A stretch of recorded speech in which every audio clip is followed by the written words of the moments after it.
김일숙 권사님. 뭘 네. 잡수시나? 뭐 장신영 장로님 예, 뭐 드시면서 하셔도 괜찮습니다. 어? 기도하고 드시면서 하셔도 괜찮아요. 네. 예, 오늘 이관인데요. 성경책 일단 성경책 할 거예요. 예, 이관인데 오늘 예. 네. 기도하고 우리 성역 공부 시작하겠습니다. 하나님 감사합니다. 오늘 또 한국어 성경 공부반을 하나님 열어주시고 하나님께서 주신 귀한 말씀을 나누게 하심을 감사합니다. 오늘 또 나누는 말씀을 통하여 하나님께서 우리에게 들려주시는 하나님의 음성과 또 하나님의 뜻을 알 수 있게 도와주시옵소서. 분명 아멘. 하나님께서 이 시간 우리 가운데 함께 해주시고 우리를 마음을 하나님께로 집중할 수 있게 도와주시고 주의 말씀을 깨닫게 주님 인도하여 주시옵소서. 감사드리며 예수 그리스도의 이름으로 기도드립니다. 아멘. 아멘. 네. 반갑습니다.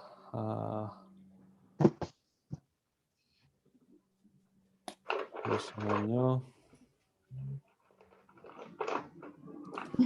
네. 제 목소리 잘 들리시죠? 마이크를 네. 이제 앞에다 놨는데 잘 들릴지 모르겠습니다. 네. 자, 잘 예. 우리가 지난주에 이제 신약 성경에 들어갔죠. 구약과 이제 신약 개관을 했는데 우리가 지난주 공부했던 것을 다시 한번 좀 복습하면서 함께 또 말씀을 나누고자 합니다. 오늘은 이제 교재는 2과인데요. 2과인데 잠깐 이제 우리 지난주에 나눴던 신약 개관을 좀 더 다시 한번 복습하면서 자세하게 나눠보도록 하겠습니다. 자, 신약 성경은 총 몇 권으로 되어 있죠? 66권. 66권. 신약 성경 66권으로 전체가 66권이요. 예. 신약은 네, 몇 권이죠? 37. 네, 30? 뭐 다 나왔지. 37권. 죄송합니다. 예, 괜찮습니다. 예, 신약이 몇 권이라고요? 예. 37. 27. 27. 이거 다시 처음부터 다 해야겠네. 구약이 몇 권이에요, 구약이? 구약이 39권. 예. 구약이 39. 39권이라고 했죠. 구약이 39권. 예, 신약은 27. 네, 그렇죠. 27권. 이렇게 간단히 하면 쉬워요. 상고 27. 네, 3고 27이죠. 네. 3고 아, 27 이런 식으로 외우시면 똑똑하다. 쉬워요. 3고 27. 66권. 27권. 그래서 총 66권이죠. 성경은 총 66권이에요. 통계를 말해버렸습니다. 네, 총 66권인데 389장으로 돼 있어요. 예. 뭐 장으로는 1189장. 예, 1189장. 창구 27. 예, 원래는 이렇게 뭐 처음부터 성경이 이렇게 나눠져 있었던 건 아니지만은 네. 예. 우리가 그 나중에 이제 이렇게 성경을 보기 쉽도록 이렇게 나눴지만 이것도 하나의 성경의 한 부분이라고 했죠. 중요합니다. 성경을 이렇게 나눈다는 거. 그리고 이 66권 외에도 이걸 우리가 정경이라고 하죠. 정경이라고. 외경에 있지. 네. 이 외에도 뭐 외경 이외에 뭐 경전이 있고 하지만은 우리는 이 66권을 하나님의 말씀으로 기준으로 삼고 보고 있는데, 자, 우리가 구약을 이제 뭐 다 한 건 아니지만 구약을 봤고요. 신약 이번 학기부터는 신약을 들어갔습니다. 신약이 27권이죠. 신약을 27권 중에서 나누면 어떻게 되죠? 사복음서. 27권 중에서 처음에 몇 권이 있어요? 영감복음.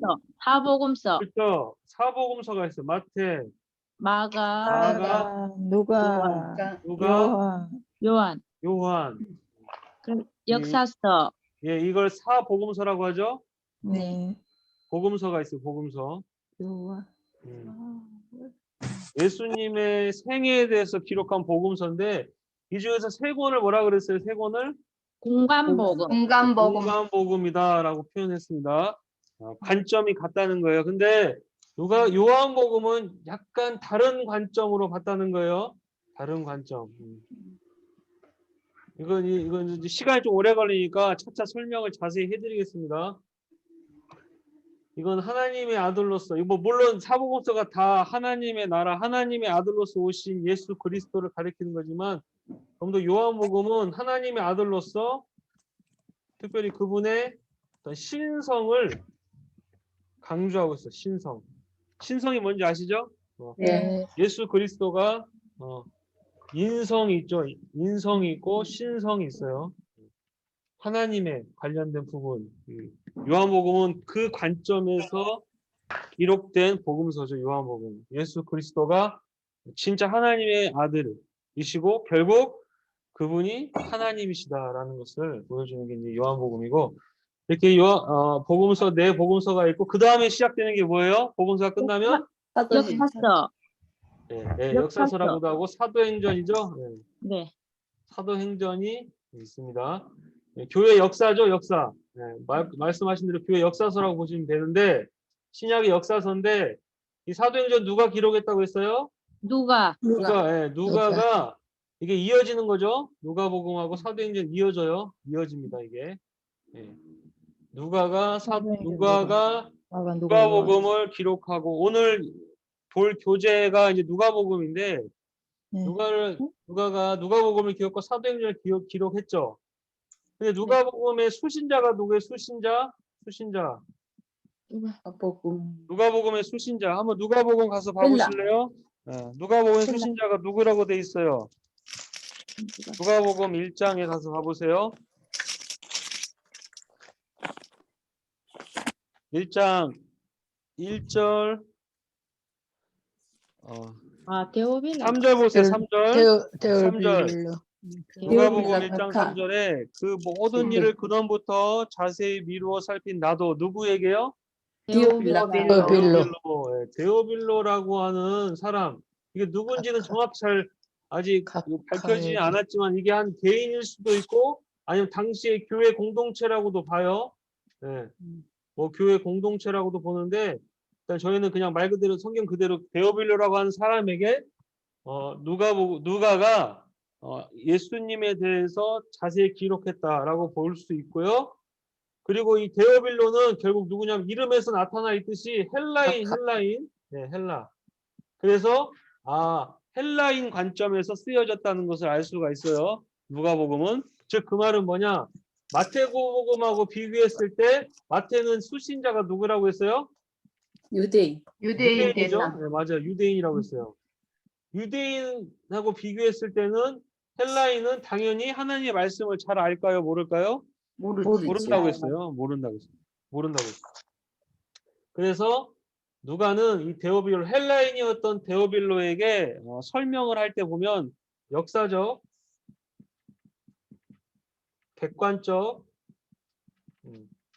그리고 좀 과학적 그런 체계를 가지고 썼다는 것을 알 수가 있어요. 누가복음을 보면. 그래서 아까 1장 1절에서 보았듯이 이 서문이 딱 있죠. 서문이 우리 중에 이루어진 사실에 대해서 처음부터 목격자와 말씀에 일꾼된 자들이 전하해준 그대로 내력을 저술하려고 붓을 든 사람이 많은지라. 3절에도 보면 그 모든 일을 근원부터 자세히 미루어 살폈다. 누가는 의사라고 했죠. 의사. 네. 의사이면서 이 사람은 역사학자예요. 누가는. 그래서 사도 바울에게서 배웠다고 했죠. 배웠다. 사도 바울에게서부터 아주 배웠다. 체계적으로 잘 들은 거예요. 누가가 듣고 배운 걸 가지고 토대로 예수님의 생애를 기록했다는 거예요. 그래서 누가서 복음에 보면 뭐가 많이 나오냐면 그런 역사적 사실, 객관적 사실이 많이 나와요. 그러니까 그때 당시에 누가 왕이었고, 그죠? 그리고 로마의 황제가 누구였는지 이런 것들이 자세히 기록되어 있어요. 자세히. 네. 이런 마태라든지 마가복음하고 비교해 보면 누가가 확실히 그렇게 썼다는 것을 알 수가 있어요. 그리고 이 복음서에는 잠깐 여기 지금 신약성경 설명하기 전에 복음서에는 각자마다 특징이 있다고 했어요. 마태는, 마가는, 누가는, 요한은 다 특징이 있는데 별명이 있어, 별명이. 마태를 사자복음이라고 해요. 들어보셨어요? 사자? 맞아. 그 왜 에스겔서나 요한계시록에 보면 네 생물이 나오죠? 네 내 생물. 생물. 네 예. 생물을 갖다가 응. 이게 뭐 성경에 이거다 그렇게 기록된 건 아닌데 응. 학자들이 이걸 이제 이렇게 비유해서 맞추고 있어요. 마태복음 사자복음, 마가복음은 송아지복음이라고. 소. 사자라고 하는 것은 마태는 왕으로서 오신 예수네. 왕으로서 오신 예수. 예. 왕으로서 오신 예수 그리스도를 나타낸다. 마태복음은. 송아지복음, 마가복음은 그는 뭐냐? 종으로서 오신 예수 그리스도. 종. 그냥 그렇게 특징들을 잡고 있어요. 종으로서 오신 예수 그리스도. 그럼 누가복음은 이건 인자복음이라. 인자, 사람이죠. 사람. 사람의 아들인데 이건 사람으로서 오신 예수 그리스도. 누가복음은 요한복음은 독수리죠. 독수리. 그래서 이거는 이제 신성을 강조했다고 그래요. 신성. 요한복음. 이렇게 특징들이 다 있다는 거예요. 사자, 소, 사람, 그다음에 독수리. 이 네 생물을 빗대어 가지고 이 복음서들을 이렇게 설명을 하고 있어요. 마태, 마가, 누가, 요한. 자, 그래서 오늘 보게 될 누가복음은 제가 아까 말씀드린 인자복음, 사람의 아들 인자가 사람으로서 오신 예수 그리스도의 모습을 보여주고 있어요. 누가복음의 특징이라고 한다면. 그러다 보니까 누가복음은 무엇을 많이 강조할까요? 사람의 인자, 긍휼, 그죠? 인자하심 거지. 인자하심. 뭐 인애라고도 표현하고요. 이런 것들을 누가복음에서는 많이 나타난다는 것을 볼 수가 있어요. 그래서 누가복음에 보면 많이 나오는 대상자들이 누구냐면 가난한 자들, 그렇죠. 죄인들. 가난한 자들, 그리고 소외된 자들, 그죠? 소외된 자들, 헐벗은 자. 그리고 또 여인들, 특별히 여인들 중에서도 어떤 여인들? 선한 가부, 사마리아 가부. 창녀. 창녀. 그리고 고아들. 당시 사회 속에서 인간 취급을 받지 못했던, 그렇죠? 인간 취급을 받지 못했던 이런 사람들을 향한 그런 예수님의 긍휼하심, 인자하심이 많이 기록돼 있어요. 누가복음. 대표적으로 이런 표현이 있죠. 너희들이 잔치를 했어. 집에서 잔치를 벌였는데 잔치 초대할 때 누구를 초대하라고 했어요? 누가복음에 나타나죠. 누구를 초대하라고요? 하나라고. 그렇지. 여러분 누가복음 14장 보세요. 누가복음 14장. 누가복음 14장. 가난한 자들과 몸이 불편한 자들. 네네네. 그렇죠. 맹인을 청하라.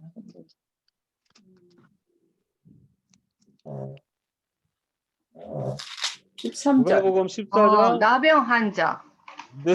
문둥병자, 뭐 이런.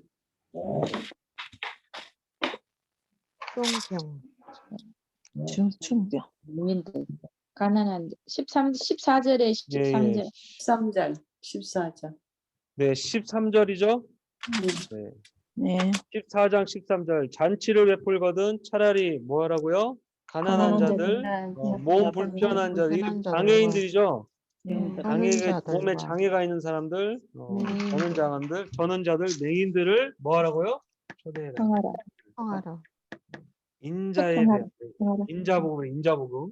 누가는 사람에 대한 긍휼하심을 보여주고 있는 그런 복음서다라고 보시면 돼요. 사람에 대한 긍휼하심. 또 잃어버린 자에 대한 얘기가 많이 나와요. 잃어버린 자. 잃어버린 자들. 잃어버린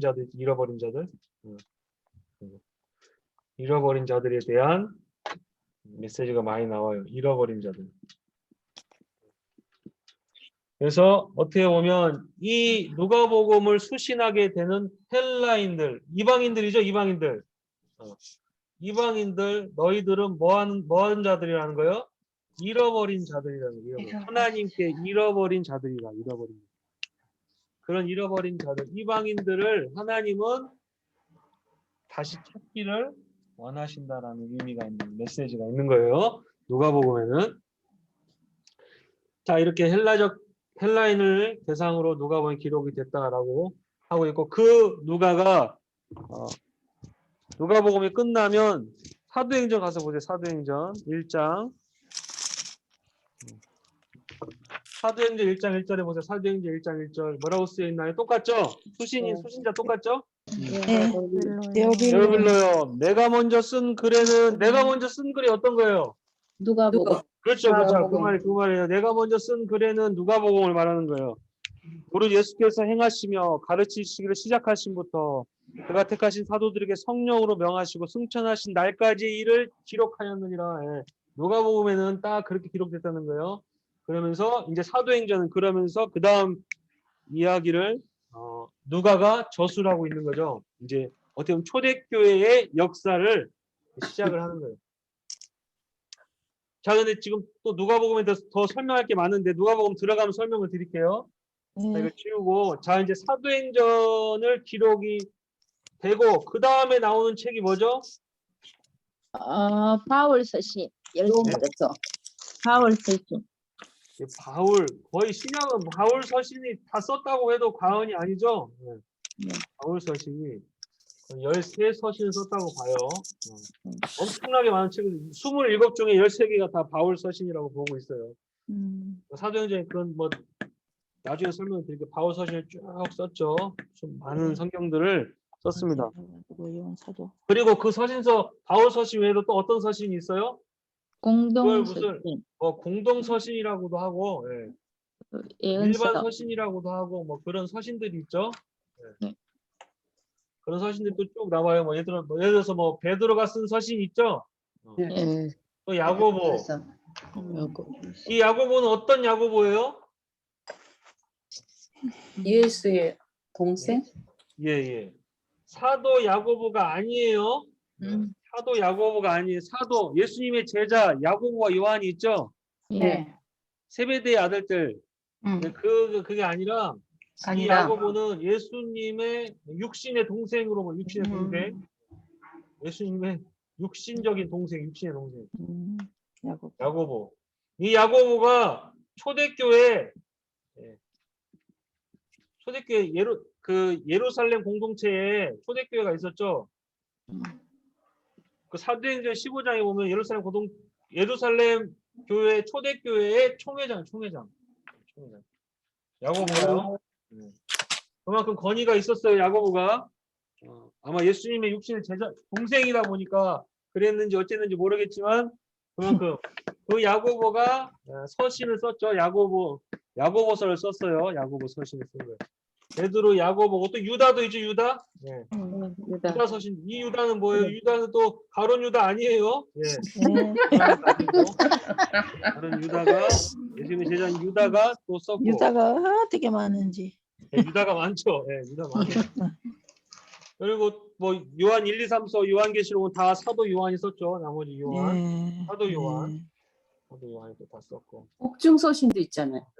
예, 옥중서신도 있죠. 옥중서신도 다 바울 서신.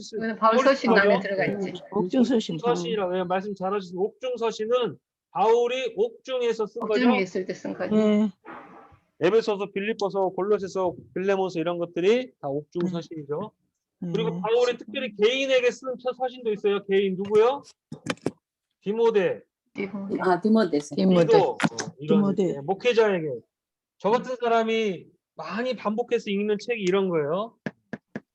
여러분들 자녀 중에 누가 목회자가 있으면 디도서를 많이 읽으라고 했어요. 디도서. 젊은 목회자들이 가장 많이 읽고 또 읽어야 돼. 디도서는 외워야 돼. 달달달 외워야 돼. 디도서. 젊은 목회자에게 주는 기가 막히게 바울이 디모데에게 했지만 이게 곧 하나님께 성령께서 주시는 말씀 목회자들에게 젊은 목회자들은 디모데를 정말 많이 읽어야 돼요. 여기에 어떻게 목회해야 되는지 잘 쓰여 있어요. 디모데. 이거를 여러분 나중에 잘 아시고 여러분 자녀나 누가 있으면 이거를 이렇게 잘 설명해. 디도서를 많이 읽어라. 많이 읽어야 돼요. 읽어라. 하시고. 자, 오늘은 이제 마가복음은 또 나중에 볼 거지만 누가복음에 들어갔는데 누가복음 오늘 2과 누가복음이죠. 네. 자, 교재를 먼저 한번 보겠습니다. 교재 다 가지고 계신가요? 혹시 네. 없으신 분? 네. 말씀 혹시 없으신 분? 없으신 분? 없어요? 아, 시대 전사님 아직 못 붙여드렸어요. 그거 뭐 한국에서 뭐 오면은 같이 붙여드리기로 네. 해가지고. 그러면 이걸 띄워드리겠습니다. 네. 죄송합니다. 아니요, 아니요, 괜찮습니다. 예.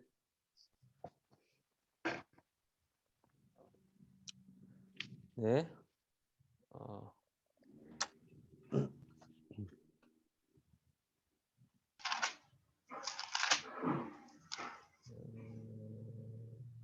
어디 갔죠? 문서에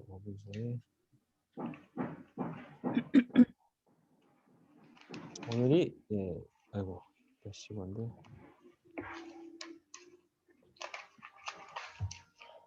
자, 보시면 네.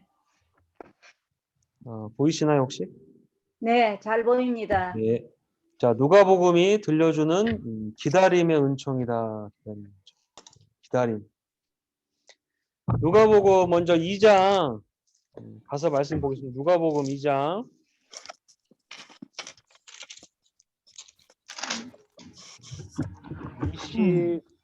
22절부터네요.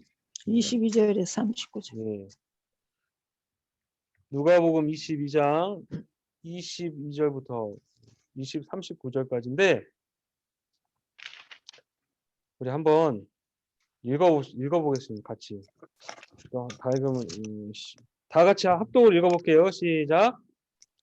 모세의 법대로 정결 예식의 날이 참에 예루살렘 아기를 데리고 올라가니 예루살렘 올라가니 이는 이는 주일 보신 바 첫해 처음 난 남자마다 주의 거룩한 자라 하리라 하기를 주께 드리고 또 주의 율법에 말씀하신 대로 살피둘 비둘기 한 쌍이나 혹은 어린 비둘기를 제사하려 함이더라. 예루살렘에 시몬이라는 사람이 있으니 이 이 사람은 경건하여 이스라엘의 기도를 기도를 기다리는 사람. 성령이 그 위에 성령이 계시더라. 그 위에 계시더라. 자, 여기까지만. 자, 예. 25절 다시 보세요. 25절. 예루살렘에 누가 있었다고요? 시몬. 시몬. 이 사람은 어떤 사람이라고요? 의롭고 의롭고. 또 뭐예요?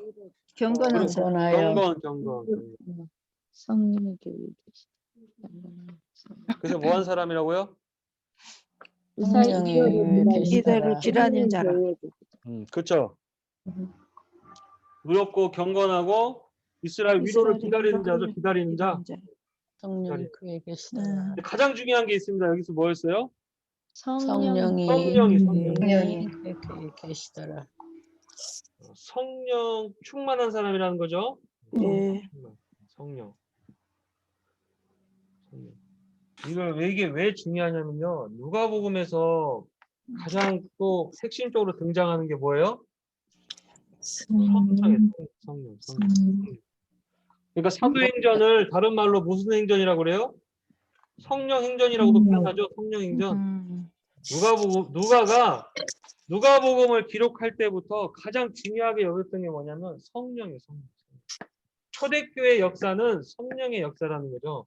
성령이 충만했다. 여기도 보면 이 시므온이요. 25절에 성령이 그 위에 계셨죠? 26절에도 보세요. 26절에 그가 주의 그리스도를 보기 전에는 죽지 아니하리라 하는 뭐의 성령의 지시를 받았더니 27절에도 성령의 감동으로. 네, 아주 성령에 충만한 사람이었어요. 성령. 이렇게 성령에 충만했다는 건 뭐예요? 시므온이 하나님과 깊은 교제와 동행을 했다는 사람이라는 것을 알 수가 있죠. 시므온은 나이가 많은 분이었습니다. 그죠? 연세가 많은 사람이었어요. 시몬. 또 이따가 여기 여러분 36절에도 누가 나와요? 시몬과 안나라고 하는 또 여선지자가 나오죠? 네. 이분도 나이가 많으신 분이었어요. 그죠? 이 시몬이나 안나나 다 젊은 사람들이 아니라 교회에서 이제 나이가 굉장히 많이 들은 매우 그런 늙었더라. 분들이었는데 이분들이 다 뭐 했다고요? 성령 충만했다고. 성령 충만. 그리고 이 사람들 이 둘 다 누구를 기다렸어요? 메시아 예수 메시아를 그리스도를 기다렸죠? 예수를 기다리다. 메시아, 하나님의 나라 이런 것들을 기다리는 사람들이었어요. 시몬과 안나가 성령 충만했고요. 그래서 누가복음이 이렇게 성령이 충만한 사람들을 집중적으로 조명하고 있다는 것을 볼 수가 있어요. 성령 충만, 성령. 그리고 잘 알다시피 누가 끝나고 사도행전을 보면 예수님께서 승천하시기 직전에 그러셨죠? 사도행전 1장 8절에 오직 뭐야? 성령이 너희에게 임하시는 너희가 그게 핵심이라는 거죠. 그게 핵심. 성령이 너희에게 임하시는 성령의 인도하심을 받아야 되고 성령의 감동으로. 시몬과 안나는 아기 예수를 보자마자 이 아기 예수가 메시아임을 한눈에 알아봤죠. 네. 알아봤죠. 왜냐하면 성령으로 충만한 사람들이었기 때문에. 성령이 충만한 사람. 즉 이 사람들은 다 안나도 그렇지만 다 기도하는 사람들, 기도의 사람들. 기도. 이게 굉장히 중요합니다. 기도의 사람들. 기도는 결국 하나님과 교제죠. 교제하는 사람들, 하나님과 교제, 하나님과 대화, 하나님과 늘 대화하는 사람들이었어요. 시몬과 안나. 여기 우리 성경 공부를 하시는 분들 전부 다 이렇게 성령으로 충만하실 수 있기를 바랍니다. 아멘. 성령이 충만하신 분들, 늘 하나님과 대화하시고 하나님을 기다리는 사람들, 하나님의 뜻을 구하고 하나님의 나라가 이 땅 가운데 임하기를 기다리는 아주 복이 있는 분들이었어요. 시몬이나 안나나 그렇죠? 시몬이나 안나나 성령 충만한 사람들이었다는 거예요. 제가 지난번에 보여드리려고 해서 못 보여드린 게 있었는데 여러분 그 사람이 전화 통화를 얼마나 누구한테 제일 오래 하는지 오래 하는지 지난번에 제가 보였는데 안 보여드렸었죠. 자 이게 통화하는 타입을 이렇게 서로 이렇게 관계 속에서 서로 얼마 동안 통화를 하는지 이것들을 뽑은 그런 통계가 있어요. 통계가 보면은 영어로 써 있지만 보이 투 보이 남자와 남자끼리 남자가 남자에게 전화 통화를 하니까 이게 몇 초예요? 58초. 남자들끼리 무슨 얘기를 이렇게 오래 하겠어요, 그죠? 별로 할 게 없어요. 자, 보이 투맘 마음에게 엄마에게 아들이 45초. 엄마에게 몇 분 45분에요? 통화를 45초. 엄마한테 전화해서 아들이 있으신 분들은 아실 겁니다. 엄마 배고파. 돈 줘. 밥 줘. 다 줘. 그러고 끊어요. 네. 그래도 엄마는 괜찮아요. 또 내디 아빠에게 뭐예요? 20초. 아들이 아빠에게 20초밖에 안 해요. 아빠 돈 떨어졌어요. 뭐 그런 건가요? 뭐 아빠 잘못했어요라든지 뭐 이런 거밖에 안 하는 것 같아요. 20초. 자, 야 이거 보세요. 1시간 13분 59초. 이게 뭘까요? 남자애가 여자친구한테. 여자친구한테 그죠? 여자친구에게. 아유 남자가 원래 말이 없는 게 아니에요. 그죠? 여자친구한테는 1시간 13분 59초. 이렇게 오랫동안 뭐 이렇게 통화하신 분들 계신지 모르겠지만 뭐 이렇게 목사님은 통화한다는- 어떻게 하셨어요? 네? 사모님. 저는 뭐 이렇게 했나 모르겠어. 이렇게 했나. 네. 자, 그리고 2시간 35분 20초. 남자보다 2배. 여자들. 이거는 여자애들끼리. 그죠? 아이고, 여자가 애들 여자애들끼리. 오샤베리가 있죠, 예, 야리야리. 말을 많이 하죠. 여자애들끼리 2시간 아, 2시간 35분. 진짜 중요하죠. 가장 짧은 게 있습니다. 가장 짧은 거. 3초, 스페드 3초. 나 3초. 이게 누군지 알겠어요? 허스밴드하고 와이프야. 3초. 남편이 아내에게 그래도 이건 다행이에요. 자, 이따 밑에 3초도 없어. 보여드릴게요. 밑에 보여드릴게요. 3초라도 해야 3초는 무슨 말 했을까? 예? 3초. 몰라. 나 오늘 못 들어가. 끝. 그리고요. 가장 긴 게 4시간 5분 15초. 4시간 5분 15초. 마. 이게 뭘까요? 엄마가 엄마하고 딸. 결혼한 딸에게 결혼한 딸에게. 응. 결혼한 딸. 엄마 배우는 딸에게. 결혼한 딸하고 4시간 5분. 네. 아까 남편이 아내에게 3초 그랬죠? 3초. 자, 이거는 남편이 아내에게 전화를 건 거예요. 그러죠? 응. 자, 맨 마지막. 와이프 투 허즈밴드. 와이프가 남편에게 전화를 걸었어요. 이게 무슨 말인지 아시겠어요? 예. 까지 긁는 거야? 안 받아. 전화를 안 받아. 안 받아. 아니, 아까 12번이나 안 받아. 12번이나 전화를 안 안 받아. 받아버려, 완전히. 너무했다. 아내가 남편에게 전화를 남편의 했는데 전화를 안 받는구나. 아예 전화를 안 받는 거예요. 아이고. 자, 이게 여러분, 이게 우리 인간 사람 관계 속에서의 이런 전화 통화 내역인데요. 하나님과의 관계가 어떠냐는 게 하나님과의 관계. 나는 하나님과의 관계가 이렇게 남자와 남자 아이가 통화도 58초. 하나님 감사합니다. 오늘 또 먹을 것 주셔서 감사합니다. 예수 그리스도의 이름으로 기도했습니다. 아멘. 뭐 이런 거 있잖아요. 그죠? 네. 마치 아이가 아빠하고 통화하는 20초. 이게 대부분이라는 게 대부분.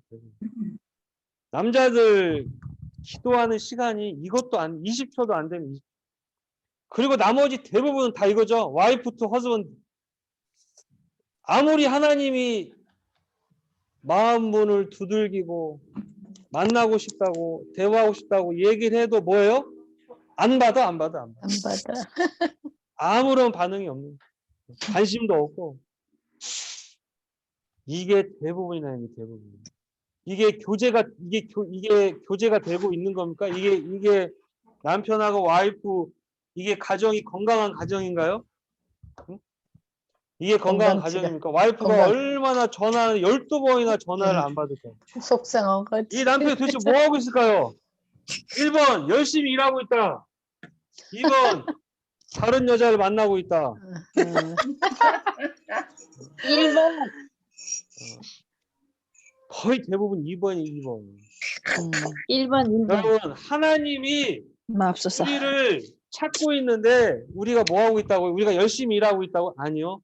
하나님 외에 다른 것에 빠져 있다는 게 다른 거예요. 하나님이 아무리 부르시는데도 다른 거에 빠져가지고 하나님의 부르심에 응답을 못하는 거예요. 응답을. 이 세상에 볼 것, 뭐 누릴 거 얼마나 많습니까? 거기에 빠져가지고 20초도 기도하지. 20초가 뭡니까? 앉아가지고 5초도 기도 안 해요. 5초도. 남자들 5초도 기도 안 해요. 예수님을 구주로 영접했다. 예, 구원은 받을 거예요. 여러분 제가 분명히 말씀드려요. 구원은 받겠죠. 그러나 개털이 완전히 부끄러운 구원이라 그걸 부끄러운 구원. 아무것도 없습니다. 아무것도 없습니다. 예. 뭐 그거라도 원한다면 뭐 어쩔 수 없고요. 근데 그게 아니에요. 하나님이 원하시는 건 그게 아니라는 거죠. 하나님이 원하시는 건 이런 시므온과 안나처럼 하나님을 기다리는 자예요. 이때 시므온과 안나는 뭘 기다렸어요? 예수님이 오심을 기다렸죠. 메시아. 예수 그때 초림이라 그래. 초림. 그죠? 네. 예수님이 오심을 메시아가 오심을 기다리는 자들이 있어요. 그리고 예수님을 오심을 보고 다 죽었어요. 그죠? 그럼 오늘날 우리는 무엇을 기다리는 사람입니까? 재림. 하나님의 나라와 그렇죠. 하나님의 나라와 하나님의 나라와 그리고 예수님 그리스도의 재림을 기다리는 재림. 우리는 이렇게 기다리는 자들 기다리는. 그러니까 이 교제를 통해서 한 해가 늘 교제를 통해서 대화하고 기도하고 우리가 이 최소한 이런 관계로 가야죠.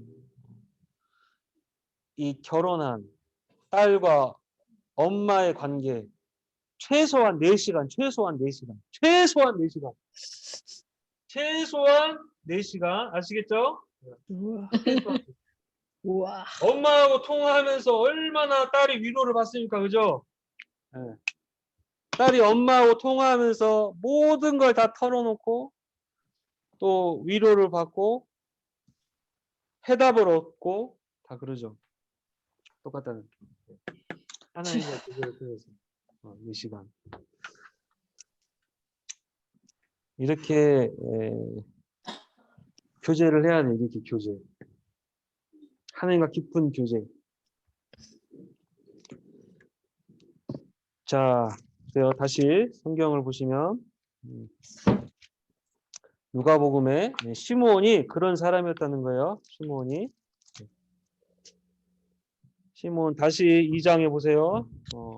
2장 25절 예루살렘에 시므온이라는 사람이 있으니 이 사람은 의롭고 경건하여 이스라엘의 위로를 기다리는 사람. 성령이 그렇죠. 성령이 그 위에 계시더라. 그가 주의 그리스도를 보기 전에는 죽지 아니하리라는 성령의 지시를 받았습니다. 그러니까 성령으로 하나님의 음성을 들은 거죠. 네가 메시아 예수 그리스도를 보기 전에 내가 이 땅에서 너를 데려가지 않을 것이다라고 하는 27절 성령의 감동으로 성전에 들어가며 마침 부모가 율법의 관례대로 행하고자 하여 그 아기 예수를 데리고 오는지라. 시므온이 딱 보고 안 거죠. 대번에 평생 기도했어요. 평생. 뭐 하루 이틀 기도한 게 아니라요. 시므온은요. 평생 기도했어요. 몇십 년을 기도하신 거죠. 몇십 년. 네.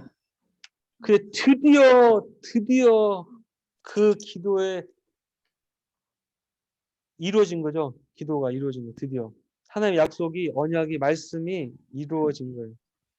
그래서 28절 보세요. 시므온이 아기를 안고 하나님을 찬송하여 이르되 29절 주제여 이제는 말씀하신 대로 종을 평안히 놓아 주시는도다. 내 눈이 주의 구원을 보았사오니. 그 아기일 뿐인데 그죠? 아기일 뿐인데 시므온은 벌써 이게 성령에 충만하니까요. 벌써 딱 그 아기 예수를 보고 구원자인 메시아인 걸 아는 거예요. 32절에 이방을 비추는 빛이라는 거예요. 주의 백성 이스라엘의 영광입니다. 이렇게. 시므온뿐만 아니라 근데 여러분 35절도 보세요. 35절. 또 칼이 네 마음을 뭐 한다고요? 찌르다. 여러분 예수 그리스도가 오셔가지고요. 우리에게 그냥 야 내가 너희를 사랑한다. 내가 너희를 다 용서해 줄게. 나만 믿어라. 이 정도만 말하시는 게 아니라 뭐라고요? 예수님의 말씀이 뭐를 찌른다고요? 우리의 마음을 칼로 찌른다는 거죠. 아픕니다. 아파. 이 죄악된 우리 마음을 처음에 찌르시고 쪼개실 때는요. 아프다는 거예요. 분명한 고통이 있다는 거예요. 수술이 필요하기 때문에 그렇죠. 수술이. 죄인을 하나님께서 변화시키기 위해서는 이런 과정이 반드시 필요하다는 거예요. 이것이 없이는 복음이 없습니다. 복음은 반드시 이 35절 말씀이 굉장히 중요해요. 칼이 네 마음을 찌르듯 하리니. 이는 여러 사람의 마음의 생각을 드러내려 합니다. 예수님이 오셔가지고 인간의 이 완악한 마음, 종교성이죠. 종교적으로 다 덮고 있는 그런 마음들, 다 감추고 있었던 그런 마음의 추악한 마음들이죠. 내 마음 가운데. 이런 모든 것들을요. 이 메시아가 오셔가지고 다 드러낸다는 거예요. 예. 그리고 36절에 보세요. 또 아셀지파 비누엘의 딸 안나라 하는 선지자가 나오죠. 나이가 또 여기도 매우 많았더라. 예. 나이가 그냥 많은 게 아니에요. 그죠? 매우 많은. 늙었더라. 니온고대 봐도 히조온이 토시오 토테이테라고 돼 있죠. 굉장히 나이가 많았는데 몇 살이라고 돼 있어요? 37절에 84세. 84세. 과부가 됐고요. 과부. 아까 말했죠. 누가복음은 이게 소외된 자라고 말했잖아요. 그죠? 여러분 지금도 그렇지만 당시 이스라엘 그런 팔레스타인 지역 그런 근동 쪽에서 과부로 산다는 것, 그죠? 아무 힘이 없죠. 아무 힘도 없고 뭐 사회적으로 영향력도 없고 그런 소외된 사람. 거기다가 나이까지 많아요. 그죠? 나이 많은 과부. 누가 챙겨주겠습니까? 아무도 이런 사람들은 챙겨주지 않죠. 근데 여기 누가복음에서는 말했잖아요. 이런 사람들을 조명하고 있다. 집중해서 보여주고 있어요. 이 안나라고 하는 과부에다가 나이도 많은 84세나 되는 이 여성이 메시아를 보는 영광을 하나님께서 허락해 주셨다는 거죠. 하나님 그런 은혜를 주셨다는 거예요. 아무도 그 여인에 대해서 귀하게 보지 않고 여기지 않고 돌보지 않았던 그런 안나, 과부였던 안나, 이 안나에게 하나님께서 그분의 영광을 먼저 보여주셨다라는 거예요. 그 안나 37절에 보세요. 과부가 되고 84세가 되었더라. 이 사람이 성전을 떠나지 아니하고 주야로 금식하며 기도하고, 연세가 많은데도 불구하고 세상에 주야로 금식하면서 기도했다는 거예요. 얼마나 오랜 시간 동안 기도했겠습니까? 근데 이제 아기 예수를 보았죠. 구원자 예수 그리스도를 보니까 38절에 마침 이때에 나와서 하나님께 감사하고 예루살렘의 속량을 바라는 모든 사람에게 그에 대하여 말했다. 시므온과 안나를 통해서 메시아의 탄생을 알려줬다는 거예요.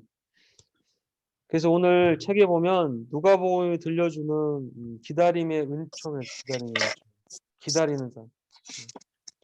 대표적으로 시므온과 안나가 기다림을 통해서 받은 은혜에 대해서 말씀하고 있어요. 기다림을 받았던. 우리는 무엇을 기다리고 있느냐라는 거잖아요. 그죠? 우리는 무엇을 기다리고 있느냐. 우리는 세상으로부터 썩어질 것을 기다리느냐, 아니면 시므온과 안나처럼 영원히 영광스러운, 정말 하나님께로부터 받을 그 영광의 어떤 면류관, 그 은혜를 갈망하고 기다리고 있느냐라는 거죠. 그래서 여기 오늘 책에 보면 하나님을 가까이 하는 삶이 복된 인생이다. 그래서 하나님을 가까이 하는 삶이 복된 인생이다. 여러분 하나님을 가까이 하시기 바랍니다. 하나님을 가까이 하는 삶이 복되다 그랬는데요. 여기 책에 보면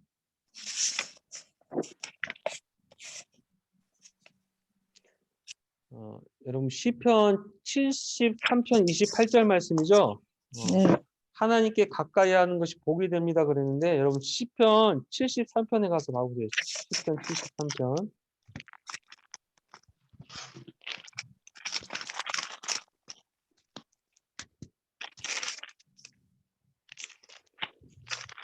시편 73편 예, 보시면요. 73편 표제가 아삽의 시라고 되어 있는데요. 아삽의 시. 여기 보면 이 탄원하는 시라고도 볼 수 있어요. 그러니까 믿음의 사람들이요. 우리와 같은 믿음을 가진 사람들이 이 세상을 살면서 너무나 불의하고 막 이 세상의 악한 모습들을 보면서 시험에 드는 거예요. 시험. 이 믿음의 사람들, 우리 그리스도인들, 신앙인들이요. 이 세상의 부조리한 모습을 보면서 시험에 드는 거예요. 이런 시를 씁니다. 73편 1절. 하나님이 참으로 이스라엘 중 마음이 정결한 자에게 선을 행하시나 나는 2절 보세요. 거의 뭐 했다고요? 넘어질 뻔했다. 그러니까 시험 들을 뻔했다. 시험 들을 뻔했다. 나의 걸음이 미끄러질 뻔하였으니. 왜 그랬어요? 왜요? 3절에 악인의 형통. 이는 내가 악인의 형통함을 봤다는 오만한 자를 질투하였습니다. 악인이 얼마나 형통한지 4절 보세요. 그들은 죽을 때에도 뭐예요? 고통이 없고 그 힘이 강하고요. 사람들이 당하는 고난이 그들에게는 없다는 거예요. 사람들이 당하는 재앙도 그들에게는 없다는 거예요. 그러므로 교만이 그들의 목걸이에요. 강포가 그들의 옷이라는 거죠. 찰짐으로 그들의 눈이 솟아나며 그들의 소득은 마음의 소원보다 많다는 거죠. 10절에 그러므로 그의 백성이 이리로 돌아와서 잔에 가득한 물을 다 마시며 말하기를 하나님이 어찌하랴 지존자에게 지식이 있으랴. 그죠? 12절에 볼지어다 이들은 악인이라도 항상 평안하고 재물은 뭐요 더욱 더하도다. 14절, 13절 내가 내 마음을 깨끗하게 하며 내 손을 씻어 무지하게 한 것이 실로 헛되도다. 아주 큰 시험에 들었어요. 나는 이렇게 하나님 앞에 믿음을 지킨다고 살았는데 그게 헛되다는 거예요. 14절 나는 종일 재난을 당하며 아침마다 징벌을 받는도다. 15절 내가 만일 스스로 이르기를 내가 그들처럼 말하리라 하였더라면 나는 주의 아들들의 세대에 대하여 악행을 행하였으리라. 예, 자기가 만약에 정말 그들처럼 행했다면 자기도 엄청 악을 저질렀다는 거예요. 16절 내가 어쩌면 이를 알까 생각한지 그것이 내게 심한 고통이 되었더니. 그리고 17절을 여러분들이 별표를 해야 하시는 17절이 전환 터닝 포인트. 이 탄원하던 이 시인이 여기서 이 17절을 얘기하려고 17절과 사실상 28절을 얘기하려고 앞에 쭉 쓴 거예요. 17절 하나님의 성소에 들어갈 때야 그들의 뭘 알았다고요? 목마를 내가 깨달았다. 20절부터 20절 주여 사람이 깬 후에는 꿈을 무시함 같이 주께서 깨신 후에는 그들의 형상을 뭐예요? 모든 걸 다 그냥 네.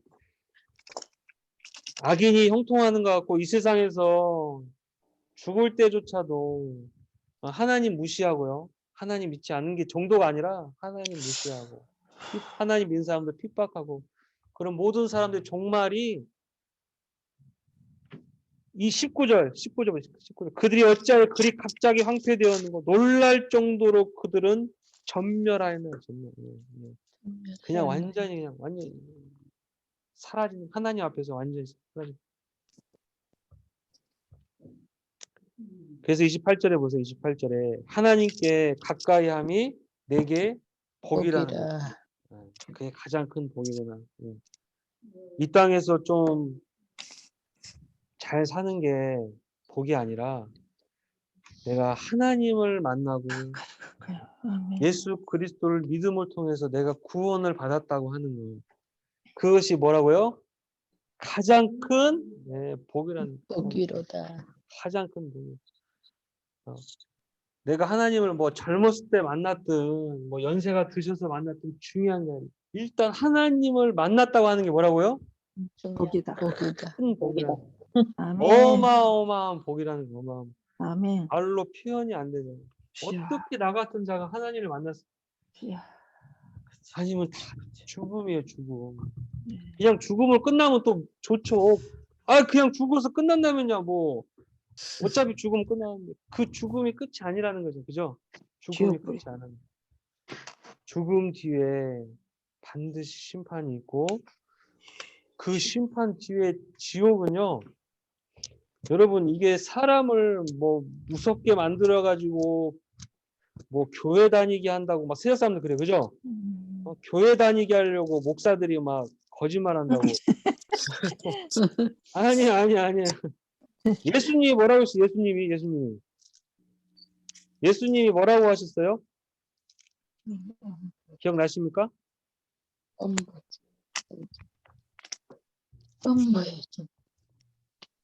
잠시만요. 제가 가서 찾아드리겠습니다. 마가복음 10장.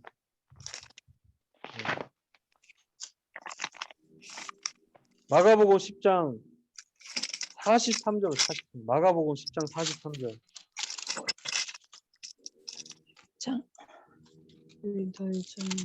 마가복음 10장 43절이에요. 예. 뭐라고 써 있어요? 요즘에는 예수님이 그렇지 하신 말씀, 않을지. 예수님이 예. 만일 내 손이 네 손이 너를 범죄하게 하거든 내 손이 너를 범죄하게 하거든 뭐 하라고요? 주님 예수님이 죽어버리라. 내 손이 범죄하거든 찍어버리라. 찍어서 회개해라. 회개해라. 찍어 던져 네. 불에 던져 버려라. 뭐 손을 씻어라. 그래서 손을 씻어라. 아니죠. 뭐라고요? 네. 찍어 버려라. 이게 무엇을 말하고자 하시는 거예요? 예수님께서 실제로 막 갖다가 막 손을 야쿠자처럼 막 찍어서 버리라는 거예요? 도둑질 했으니까 손 막 칼로 자르고 그런 말이 아니라 43절에 장애인으로 영생에 들어가는 것이 두 손을 가지고 지옥 곧 꺼지지 않는 불에 들어가는 것보다 뭐 하나고요?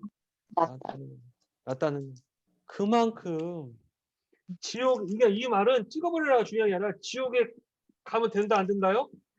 안 된다. 지옥에 가면 절대로 안 된다는 절대.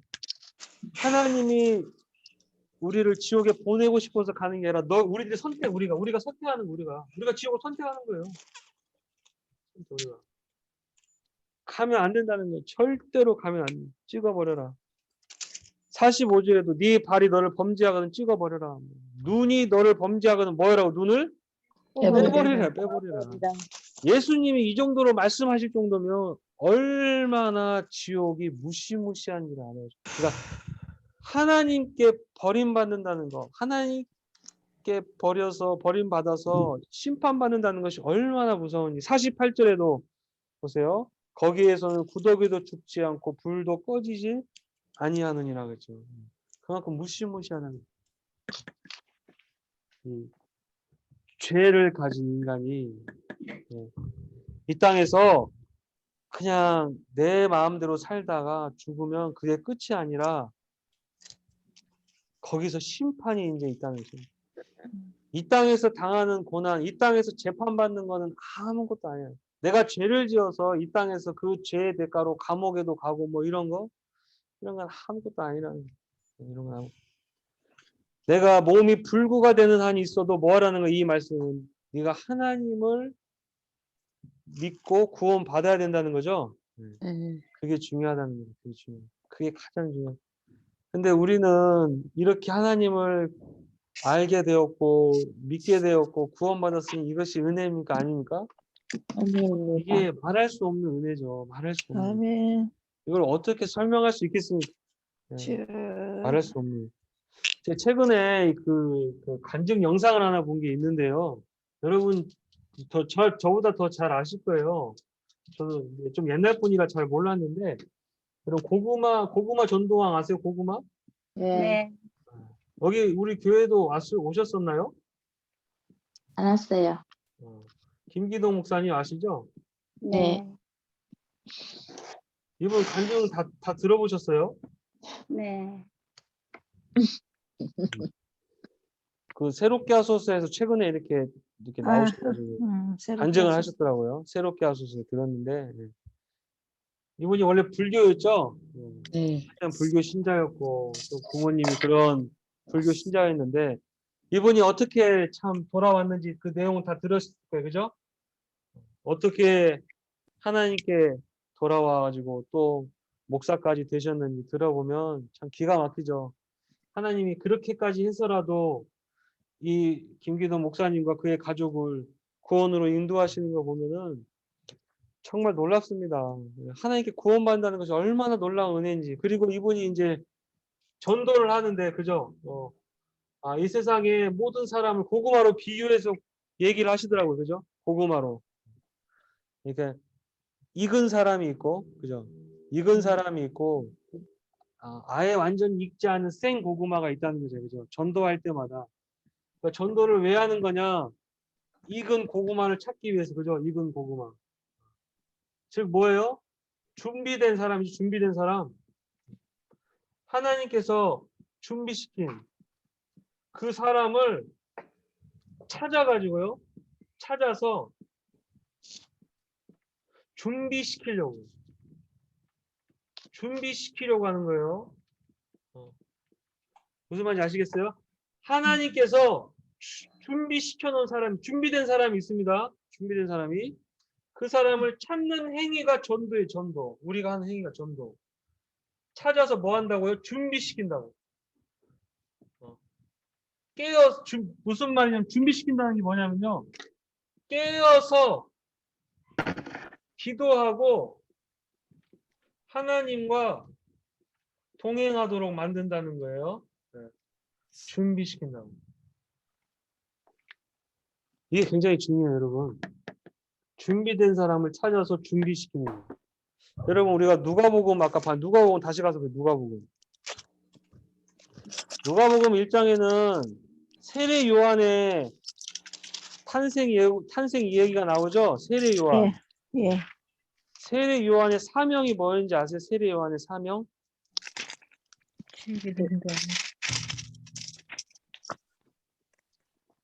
세례 요한의 사명, 누가복음 1장 16절부터 보겠습니다. 누가복음 15장부터 볼게요. 15절. 누가복음 1장 15절. 이는 그가, 여기서 그는 세례 요한이에요. 예. 주 앞에 큰 자가 되며 포도주나 독한 술을 마시지 아니하며 모태로부터, 여기 나오죠? 성령의 충만함을 받았습니다. 그리고 세례 요한의 사명이 나옵니다. 이스라엘 자손을 주 곧 그들의 하나님께로 많이 돌아오게 하겠습니다. 17절 보세요. 17절. 그가 또 엘리야의 심령과 능력으로 주 앞에 먼저 와서 아버지의 마음을 자식에게 거스르는 자를 의인의 승기에 돌아오게 하고, 여기 잘 보세요. 여기 일단 주를 위하여 세운, 그죠? 주를 위하여 세웠다는 게 준비됐다는 거, 준비된 사람을 말하는 거예요. 익은 고구마.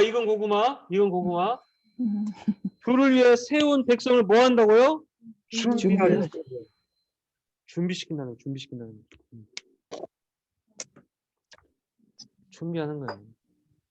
예비된 자를 준비한다는 게 뭐냐면, 그러니까 세례 요한이 그들을 준비하는 것도 준비되지만 그들을 통하여서 그 익은 고구마들, 준비된 자들, 주를 위해 세운 자들을 깨워가지고 그들이 하나님 앞에 준비된 자로 설 수 있도록 만드는 것이 세례 요한의 사명이었어요. 그리고 그것이 오늘날도 마찬가지입니다. 우리에게도 동일한 거예요. 우리 동일하게 주신 사명이에요. 우리가 이 하나님께서 구원하시려고 작정된 자들이 있습니다. 그들에게 찾아가서 그들을 깨워서 하나님 앞에 준비된 자로 쓸 수 있도록 우리가 그런 도와주는 역할, 그죠? 그 역할을 하는 것이 우리의 사명이죠. 그러기 위해서는 여기도 계속 말하고 있듯이 성령의 충만함을 입어야 한다는 거죠. 성령의 충만함. 성령을 통해서만 우리가 할 수 있기 때문에, 내가 하는 것이 아니라 성령께서 하시기 때문에 그래요. 그래서 그 성령의 충만함을 늘 유지하기 위해서는 하나님을 가까이 하는 삶이 되어야 한다. 하나님과 동행하는 삶이 되어야 한다. 그래서 그것을 깨닫고 우리가 오늘도 내일도 늘 하나님과 동행하시고, 또 무엇보다도 이 하나님과 교제하는 시간, 하나님과 교제하는 시간, 대화하는 시간, 이 시간이 더욱더 길어지고요, 깊어질 수 있기를 바랍니다. 깊어질 수 있기를 바랍니다. 다른 혹시 30분 됐죠? 질문 있으신가요? 목사님, 네. 죄송합니다마는 네네. 아까 목사님이 부끄러운 구원이다 이렇게 얘기하셨잖아요. 예. 그러면 그 부끄러운 구원이라는 거는 어떤 기준이 있나요? 우리가 성경에 보면 네. 주여 주여 부르는 자마다 다 천국 간 것이 아니라 그랬고요. 예. 또 하나님께서 말씀하신 성전 뜰만 밟는 자도 다 천국에 갈 것이 아니라 그랬거든요. 네네. 그러면 부끄러운 구원이라 하면은 천국에 우리가 가는데 어떤 핑계가 있나요? 아니면 부끄러운 구원에 대해서 어떤 뭐가 있나요? 어떤 기준이 있나요? 그 기준은 시험.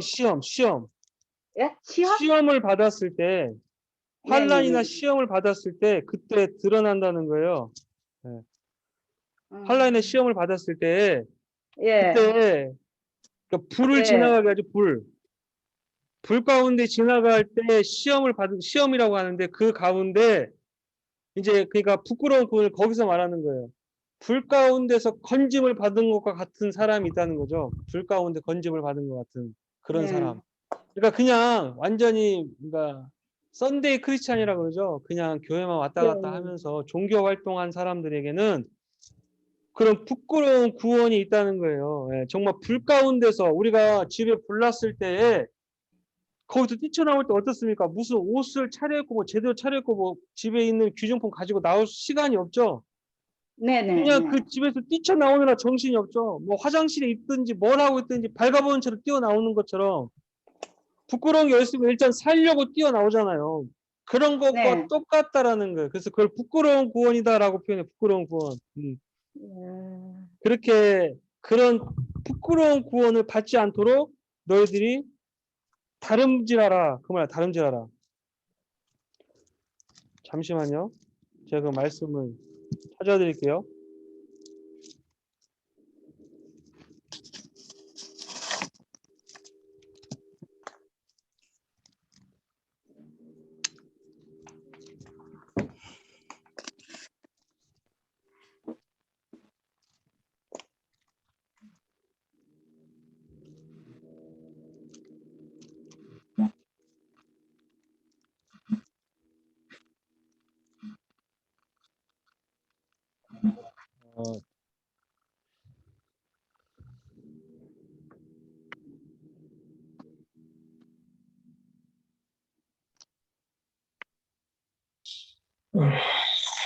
또 이거 어디 갔지? 목사님 다음 주에 가르쳐 주셔도 됩니다. 네, 아니, 말씀하셨으니까.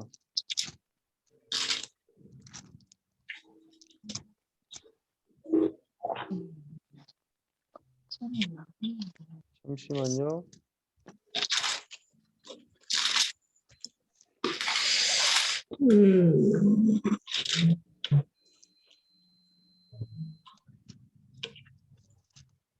그 공력이 나타나리니 그게 혹시 어디인지 아시는 분? 내가 지금 예, 죄송한데 저기 고린도전서 3장인데 아, 부장과 찾고 고린도전서 있습니다. 3장. 고린도전서 3장 네. 고린도전서 12절부터인데요. 아,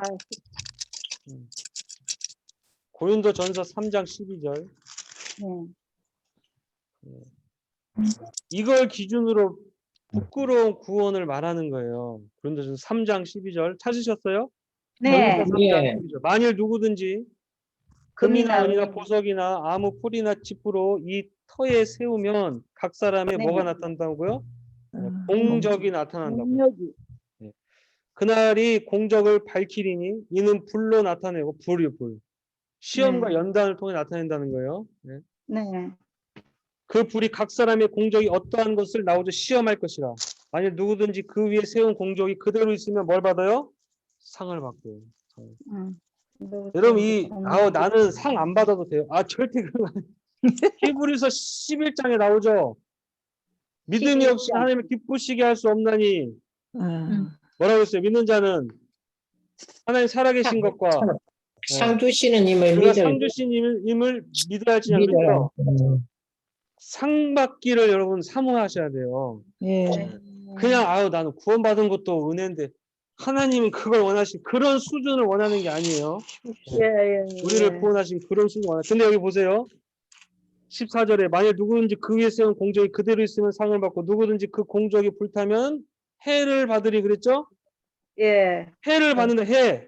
그러나 다시는 구원을 받되 뭐라고 했어요? 불 가운데서 받은 것 같으니라. 구원의 문제는요.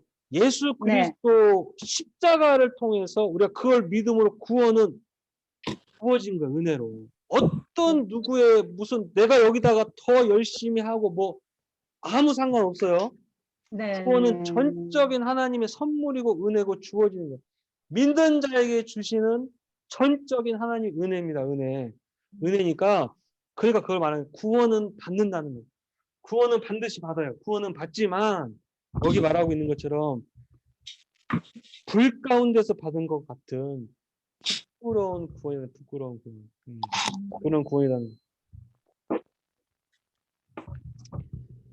그런 구원임을 말하고 있는 거예요. 그래서 우리가 그런 부끄러운 구원을 받지 않고 주님 앞에 섰을 때 흠없고 티 없이 거룩한 자로 쓰기 위해서 우리가 날마다 우리 자신을 또한 뭐 사도 바울이 표현한 것처럼 처복종케 처수 복종시대. 하는 것도 있고 나는 날마다 죽노라 하는 표현도 있고 내가 그분 안에 거하려고 오늘 또 두렵고 떨림으로 구원을 이룬다라는 표현도 그런 표현이에요. 구원을 못 받았기 때문에 뭐 구원을 받는 그런 의미가 아니라 내가 그 구원을 완성해 가는 거죠. 완성. 그러니까 하나님이 원하시는 게 바로 그겁니다.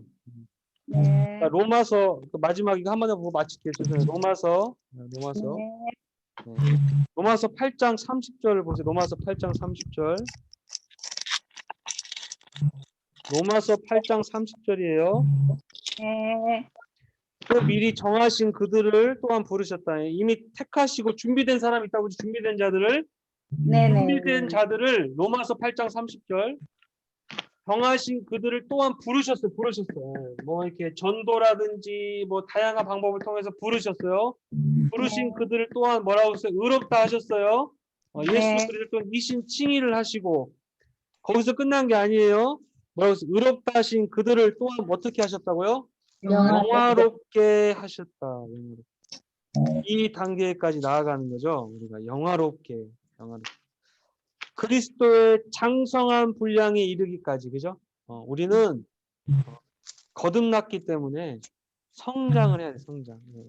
절대 하나님은 간신히 구원이나 받아라 정도가 아니라 우리가 다 면류관을 받기를 바라고 계세요. 하나님은 면류관을 주기를 바라고 계시고 우리가 받기를 바라고 계시고 사도 바울이 의의 면류관이 나를 기다리고 있다. 나뿐만 아니라 그리스도를 기다리는 모든 자에게도니라. 나를 본받으라. 나와 같은 자가 되라. 끊임없이 하라. 여러분들 사도 바울을 본받으시길 바랍니다. 면류관 받아야지. 면류관. 하나님 내가 하나님 주신 그 상을 바라보고 내가 이 땅에서 믿음의 길을 달려왔습니다. 하나님 그냥 구원해 주시고 너무 감사해가지고요. 이 세상에서 그냥 간신히 살다 왔어요. 이 게으르고 악한 종아, 그죠? 게으르고 악한 종아, 그죠? 그게 아니라 하나님 그걸 원하시는 게 아니라. 네, 이상입니다. 네, 감사합니다. 네, 감사합니다. 자, 혹시 광고 있으신가요? 목사님, 예, 시작 은사님께서 예, 맞아요. 예. 김시영 사님이 지금 기도해주세요. 다치셔가지고 기부스를 하고 계신다고. 네, 그렇습니다. 성령의 죄송합니다. 감동을 통해 들은 건 아니고 권사님을 통해서 들어가지고. 예, 어떠세요? 괜찮습니다. 2주 후에 이제 가가지고 사진 찍어보고 하더라고요. 한 달. 예, 그러니까 이렇게 또 자전거를 타시다가 넘어지셨다고, 또 금이 가셔가지고, 근데 또 왼쪽 팔이라 또 감사하시다라고 하는 소리를 또 제가 간증을 들었어요. 그래서 이거 참, 넘어지셔서 또 이렇게 금이 가셨지만은 또 하나님께 감사하시는 또 권사님께도 또 너무 은혜를 받습니다. 감사했어요. 하여튼 권사님 빨리 속히 뼈가 또 잘 붓고 또 회복될 수 있도록 기도하겠습니다. 감사합니다. 나는 혹시 또 기도 제목 있으신가요? 네, 없으시면 기도하고 마치겠습니다. 하나님 감사합니다. 오늘도 한국어 성경 공부반을 허락해 주시면 감사합니다. 하나님의 은혜로 우리가 하나님의 자녀가 되었고 구원을 받았습니다. 하나님께서 준비해 놓으신 놀라운 부름의 상을 향하여 우리가 오늘도 또한 달려가기를 원합니다. 그러기 위해 주님 성령으로 늘 충만하게 도와주시고 하나님과 늘 동행하는 삶을 살아가게 도와주시옵소서. 하나님, 이 아멘. 세상 것들에 우리가 유혹에 빠지지 않게 도와주시고 항상 주의 말씀과 또 기도를 통하여서 하나님께서 내게 주시는 그 하나님의 음성을 듣고 믿음으로 승리하는 저희 모두가 되게 하여 주시옵소서.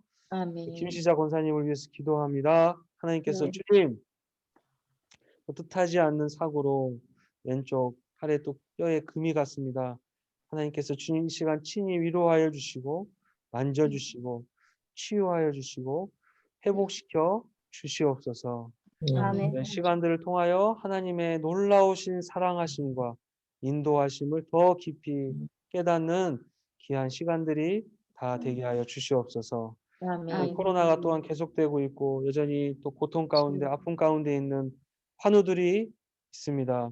하나님 그분들 다 찾아가 주시고 성령의 위로하심과 치유와 속히 쾌유할 수 있도록 은혜를 더하여 주시옵소서. 감사드리며 예수 그리스도의 이름으로 기도드립니다. 아멘. 감사합니다. 감사합니다. 네, 뵙겠습니다. 네.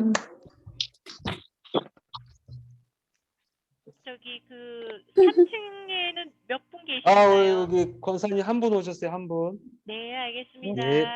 감사합니다. 네. 감사합니다. 네, 네. 감사합니다. 수고하셨습니다. 수고하셨습니다. 그러면 네. 이제 전체 종료 들어가겠습니다. 네. 김시자 권사님 빨리 나와세요. 합니다. 아. 자, 전체 종료 들어갑니다. 네.